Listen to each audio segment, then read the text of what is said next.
Hello and welcome to another chess video session. This is Coach Constance. So today we are going to talk about the recording of the moves. Whilst you're playing, you need to record your chess moves all the time. Before I talk about that, I just want to go back to the previous videos I did for the opening session, opening moves. When you're playing, the opening principles that are here in chess, which is develop the pieces, control the center, king safety. Don't bring the queen too early.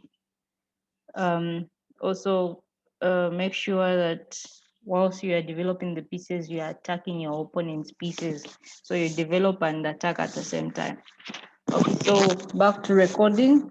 Every chess player needs to learn how to record the moves because whilst you are playing, you should be able to know which moves that you played if you recorded. If you didn't record, it becomes difficult for for someone to recall certain moves, especially if there's an argument on the board.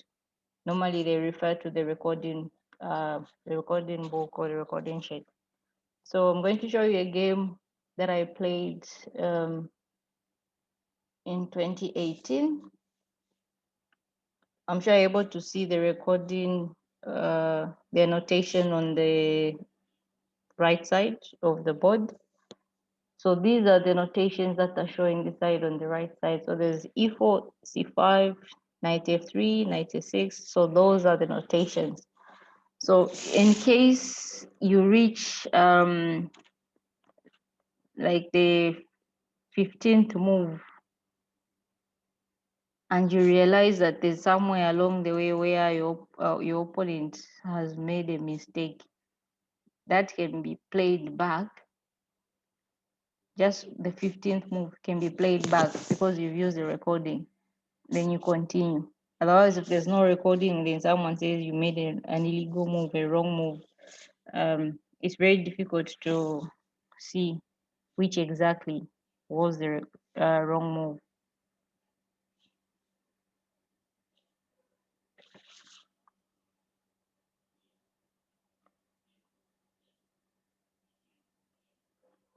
So the game was as follows. I was playing black. My opponent was playing white, Asia. So she played E4. I played C5. So this is normally called the Sicilian defense. When white plays E4, then you respond with the C5. It's called the Sicilian defense. Knight F3, knight C6, C3, knight F6.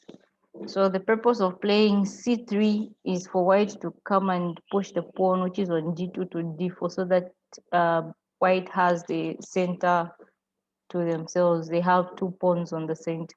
So I played the F6 pawn so that I can put pressure on the pawn which is on E4, which is unprotected, and stop my opponent from playing the D4, the D4 move. D3, protect the pawn on E4. E5, trying to open up the development for the black bishop.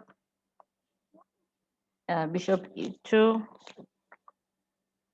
developing the bishop so that white can castle kingside.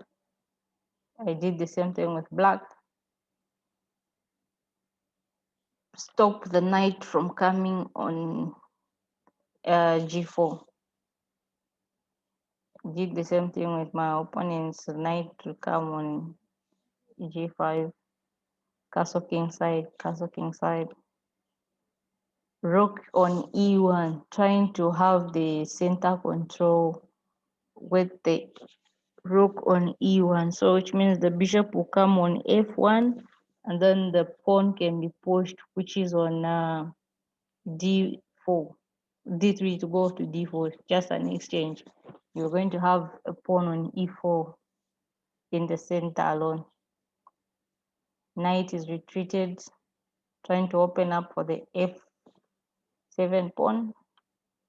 The d4 was played.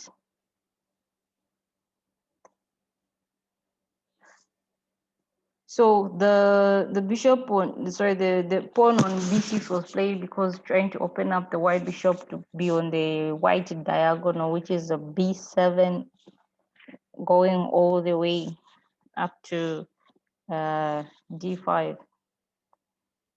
The knight puts pressure on the backward pawn, which is on d6.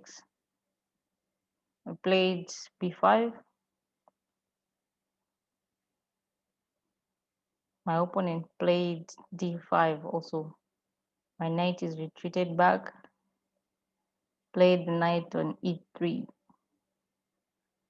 a6. Knight to f5, trying to get rid of the black bishop. Played the white bishop. So the notation is just going on and on and on, looking from where we started from, which is e4. Then trying to fast forward it to the ending so that you see how the game ended. So when I played f5, white sacrificed the knight on f5. I didn't see the purpose of that sacrifice though, because I had a rook on g8. My queen could have come back to the f6.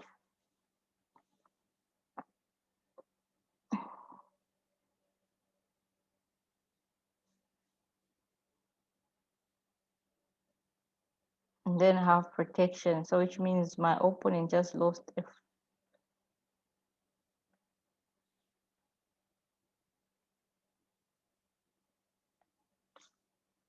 gave me a free piece eventually.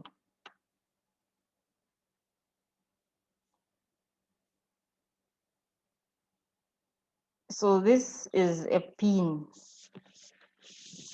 If white goes bishop, the white queen goes on h3, the rook was just going to capture here on bishop on g2 with a check, and then white was going to be forced to capture the rook with the queen, but instead decided to capture the bishop on the other side, which is f3, but which still a free queen, because this bishop on g2 can't move. It's going to be a discovered check. So that's where my opponent resigned, because the next one is going to be a tough.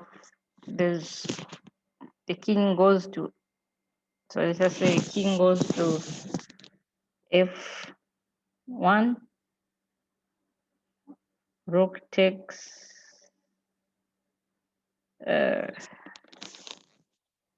rook takes on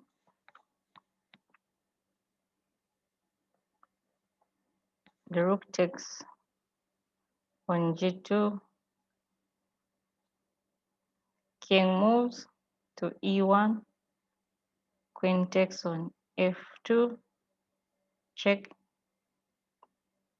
king moves on d1, either drop the rook on g1, checkmate, or the queen on d2, checkmate. So either way, it's a checkmate. So my opponent decided to resign because she saw all these moves before they were played. She saw the ending before they were played. That's why she decided to resign. Okay, thank you for watching. We'll see you in the next video session.